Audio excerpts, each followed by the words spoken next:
चेहरे पर मास्क लगा हुआ है, चेहरा दिख नहीं रहा है।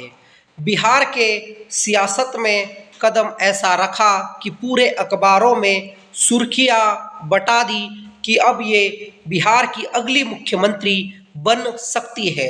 लंदन स्कूल ऑफ इकोनॉमिक्स से पढ़ाई की, उसमें भी रूरल डेवलपमेंट पर विशेष तौर पर अध्ययन किया। उसके साथ ही बिहार में महिलाओं का सम्मान नहीं होता, ये भी आवाज़ उन्होंने उठा ली। फीमेल और मेल सबको एक समान ट्रीट करना चाहिए, ये कहने में भी झिझक नहीं रखी। तो बिहार में युवा नेताओं की कमी नहीं है, लेकिन एक युवा नेत्री भी बिहार के भीतर है, जिनका नाम है पुष्पम प्रिया चौधरी।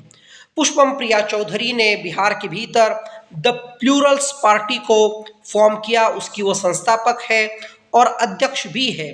वो बिहार की मुख्यमंत्री बनने की महत्वाकांक्षा रखती है, लेकिन क्या ये सच में संभव है पुष्पम प्रिया चौधरी के लिए कि वो बिहार जैसे एक बड़े, व्यापक और शोषित राज्य की मुख्यमंत्री बन सके? राष्ट्र में सबसे शोषित, वंचित, पिछड़ा, उसके साथ ही पूरी तरीके से अविकसित प्रदेश बिहार को माना जाता है। जब पुष्पम प्रिया चौधरी के बारे में प्रशांत किशोर जी को पूछा गया तो वो बोले, ये कौन है मैं नहीं जानता। लेकिन पुष्पम प्रिया चौधरी ने प्रशांत किशोर पर तंज कसने में कोई कमी नहीं छोड़ी। उन्होंने कहा, प्रशांत किशोर में हिम्मत नहीं है कि वो स्वयं को अपने पार्टी का प्रमुख बता सके। प्रशांत किशोर में हिम्मत नहीं है वो ये भी बता सके कि बिहार के मुख्यमंत्री बनना चाहते हैं। तो पुष्पम प्रिया चौधरी ने पिछली बिहार विधानसभा की पूरी 243 सीटों पर चुनाव लड़ा था। वो स्वयं 2 सीटों पर चुनाव लड़ी थी, लेकिन एक सीट पर उन्हें 6000 वोट मिले थे, दूसरे सीट पर भी कम ही वोट मिले थे।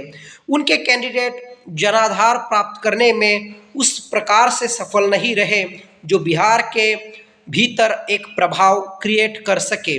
लेकिन पुष्पम प्रिया चौधरी के सामने आने वाला विधानसभा चुनाव एक महत्व का होगा, क्योंकि वो दूसरी बार बिहार के 243 सीटों पर चुनाव लड़ने का ऐलान कर चुकी है। अब बिहार की जो सियासत है उसमें एनडीए, यूपीए और तीसरे फ्रंट के तौर पर प्रशांत किशोर उभर रहे हैं। तो चुनौती पुष्पम प्रिया चौधरी जी के लिए काफ़ी मुश्किल होगी, इतना आसान नहीं होगा।